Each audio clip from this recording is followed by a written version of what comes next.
Hola, somos alumnos de la Facultad de Derecho y Ciencias Sociales de la Universidad Autónoma Benito Juárez de Oaxaca. Este proyecto forma parte de la materia de teoría económica y nuestro equipo está conformado por Rubí Esperón, Fernanda, Alelia Estefanía y David Ángel Quiñones. Bueno, para empezar, Marx fue un filósofo judío alemán que nació el 5 de mayo de 1818 en Villa Treveris. Fue hijo de un abogado que tenían dinero toda su familia y se le atribuye la invención del comunismo. El comunismo se dice que consiguió lo que no se había o lo que se había evitado en 20 siglos de cristianismo, que fue la liberación de las personas de la explotación de sus semejantes. También dice que Carlos Marx, gracias a que su papá era abogado, pudo estudiar la carrera de Derecho en la Universidad de Berlín, donde, pese a lo que se puede creer, ya que es un filósofo y de que es muy reconocido, no era muy aplicado, no tenía las mejores calificaciones y no mostraba ningún interés por la escuela. Además de que un problema que tenía eran las mujeres, le gustaba mucho como tener relaciones. Entonces, esto al momento de salir de la universidad le trajo problemas, ya que al buscar trabajo como profesor, todas las puertas se le cerraron por la reputación que tenía y en Berlín se le conocía como un ateo y revoltoso. Lo de ateo es pese a que él, a pesar de ser judío, nunca se sintió como tal y sus padres se convirtieron al luteranismo, por lo tanto él también de joven. Pero durante la universidad él generó varias dudas, ya que en su universidad siempre se trataba de responder a las preguntas eternas de la humanidad: ¿quién es Dios? ¿Qué es el hombre? ¿Qué es la vida? ¿Por qué vivimos? Y otras más.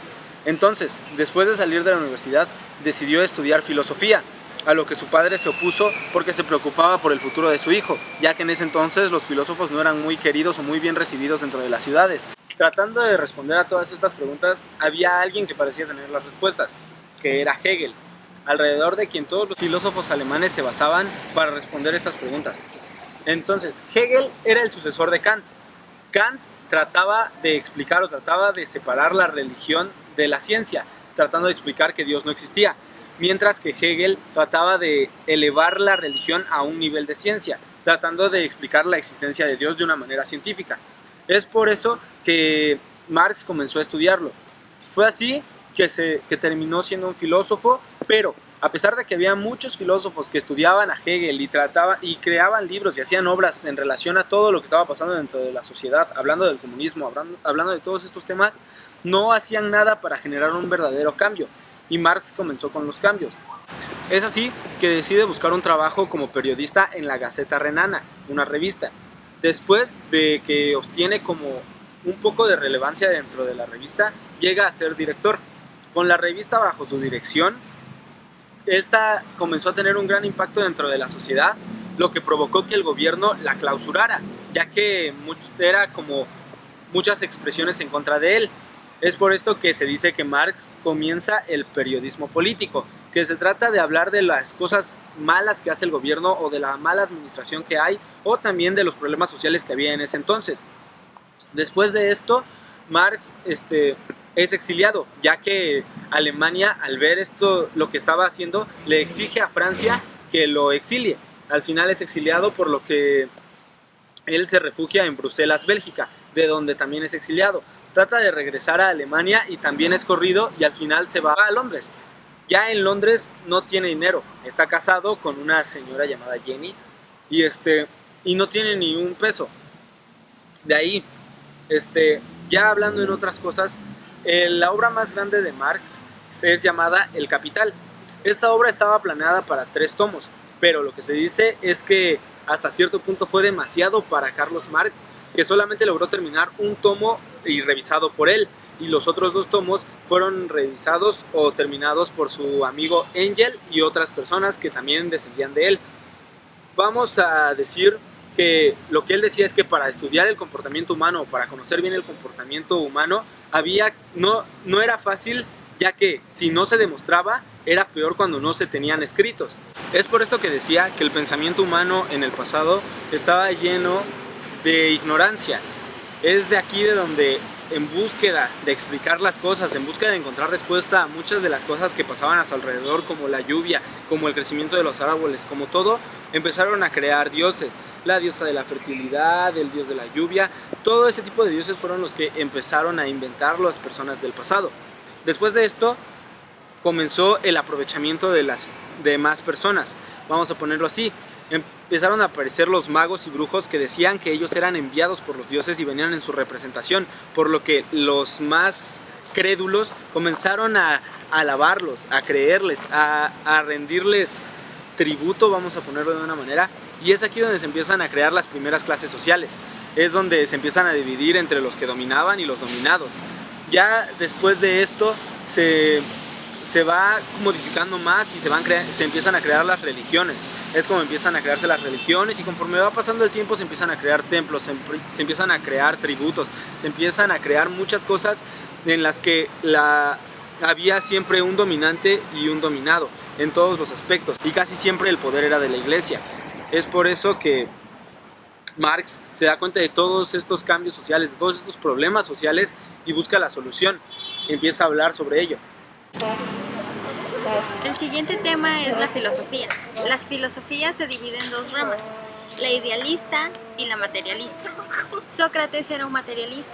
Él decía que no debías tener una idea de Dios y ser una buena persona.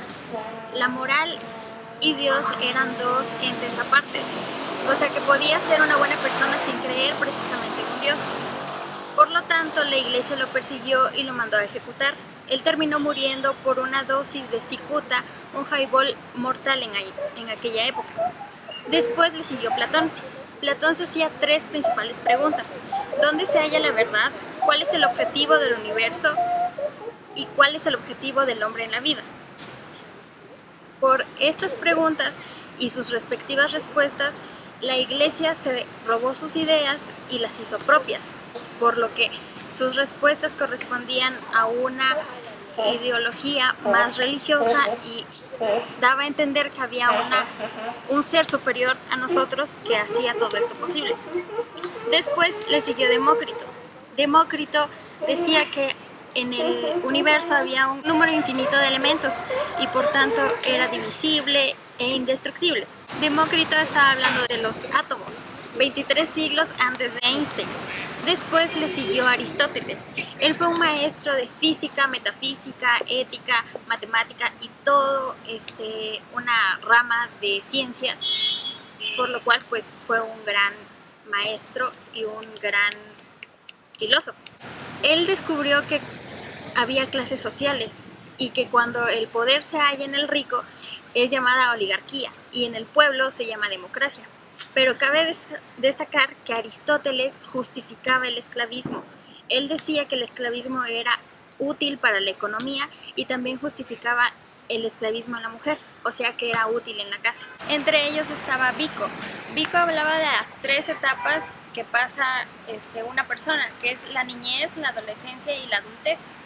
Él también habló de la evolución que iba a tener la sociedad, y lo más destacable de esto fue que lo dijo justo en la época feudal, lo cual fue un gran riesgo para él, ya que era atacando directamente a este régimen. Pero el gran error que él tuvo fue decir que los humanos o la raza humana no iba a avanzar más allá de eso, que simplemente iba a volver a regresar a como era antes. Y él lo comparaba con la naturaleza, porque ellos creían que la naturaleza no tenía ningún cambio, que simplemente era un círculo vicioso una y otra vez. Después de esto siguió el empirismo. Uno que destacó ahí fue Locke. Él contraatacó directamente a la iglesia y a los reyes, porque decía que ellos tenían un derecho divino, o sea que siempre iban a estar en el poder y nunca iba a haber un cambio en eso.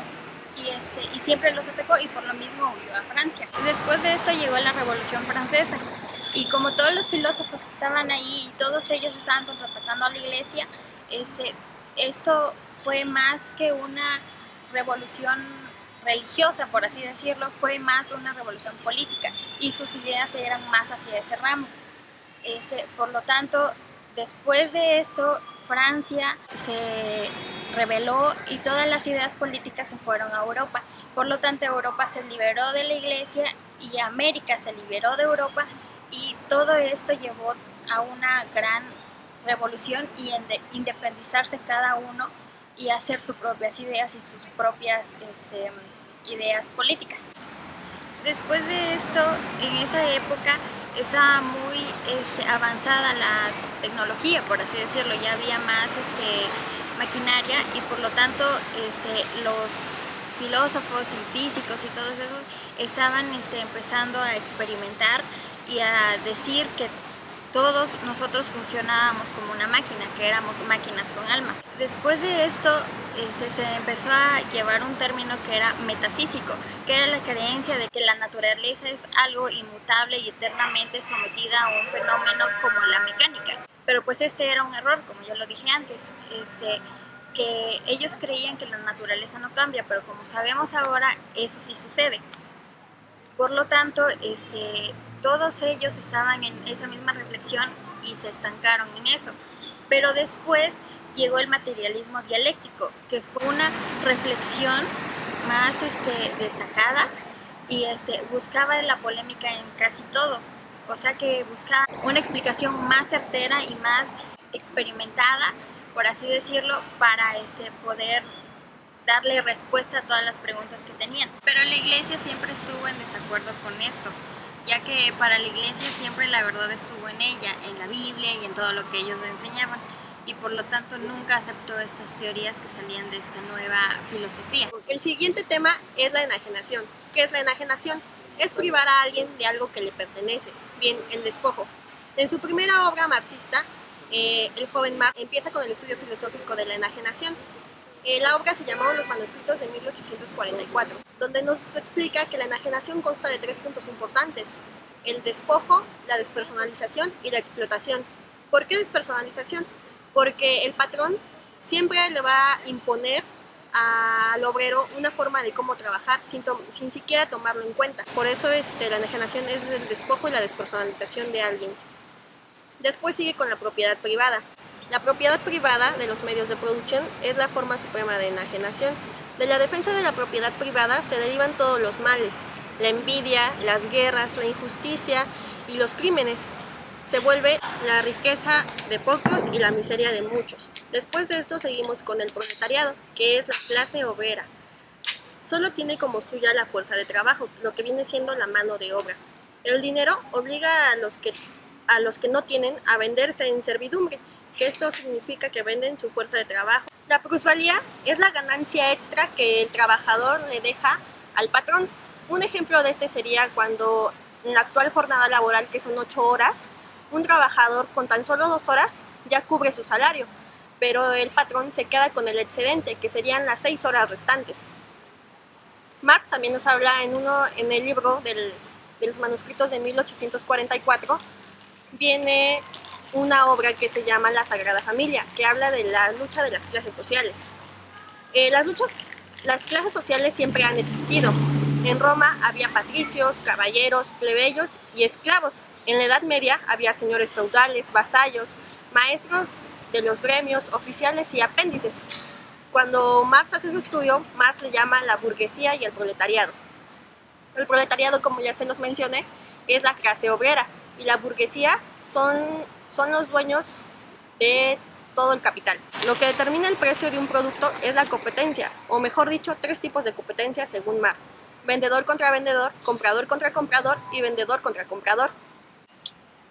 Yo les voy a hablar de Imperio Romano y histórico. Bueno, el tema de aquí es de Marx. Marx pasa a demostrar que la historia lo hacemos nosotros los hombres y no el destino. Un ejemplo: la historia es la actitud del hombre. Cada nueva generación va creando nuevos instrumentos poco a poco y cada vez mejores, trabajando. Y obviamente la mayoría de los inventores, si nos hemos dado cuenta, siempre son ateos. Los instrumentos dicen que nunca van a trabajar solos y que tienen que ser funcionar por los hombres. Marx también nos habla que los hombres, cuando trabajan entre sí en una empresa o algo así, siempre se clasifican en cinco sistemas. Sería la comunidad primitiva, la esclavitud, el feudalismo, el capitalista y el socialista. También nos habla del feudalismo. Dice que el feudalismo proviene de la palabra latina. Esa palabra significa que los reyes antes, ellos regalaban y daban sus tierras, pero la gente que vivía en esas tierras eran dueñas, pero el trabajo dentro de las tierras no. Ese le pertenecía al que era el señor feudal. Cuando el señor feudal se le daba por creer que había guerras y todo, ellos tenían que ir a presentarse a luchar y todo eso. El feudalismo se divide en 5 clases sociales: en la nobleza, el clero, el comercio, los pequeños artesanos y campesinos siervos. El comercio vino a cambiar formas de producción. La burguesía necesitaba mercados para producir todas sus mercancías que salían de los talleres. Cuando el capitalismo apareció en el año 1789, el obrero no sirvió y ya no siguió produciendo para un señor feudal. Eso quiere decir que ellos eran libres y en este caso ellos ya podían elegir el trabajo donde fuera.